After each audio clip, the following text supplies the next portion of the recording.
तेव्हा त्यांच्या बोलण्यावरून मला जी ऑनेस्टी कळाली की सरांच्या बोलण्यामध्ये जेवढं खरेपणा आहे ते फोनमधनंच मला जाणून झालं होतं. म्हणून मी म्हटलं सर मला पर्सनलीच भेटायचं आहे तुम्हाला.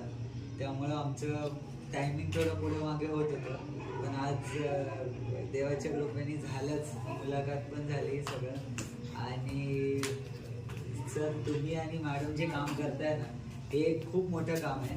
म्हणजे जसं सरांनी सांगितलं वेळ कोणासाठी काढणं, सरांची कोण तुम्ही पर्सनल नातेवाईक नाही आहे किंवा कोण तुम्ही असे नाही आहेत की यार माझ्या भावाची मुलगी आहे किंवा हे असं कोणी तुम्ही नाही आहे. तरी सर आणि मॅडम त्यांचा वेळ आणि सगळं तुमच्यासाठी करताय हे खरंच खूप मोठी गोष्ट आहे तुमच्या दोघांची. आणि एकदा सरांसाठी आणि मॅडमसाठी टाळ्या बोलतो.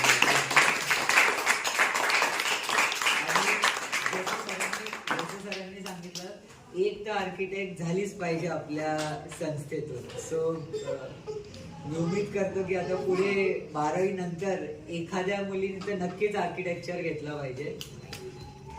सर आहे काय सांगितलं सरांनी ऐकलं ना. आपले झालेच पाहिजे. झालेच पाहिजे ते काय सोपं नाही.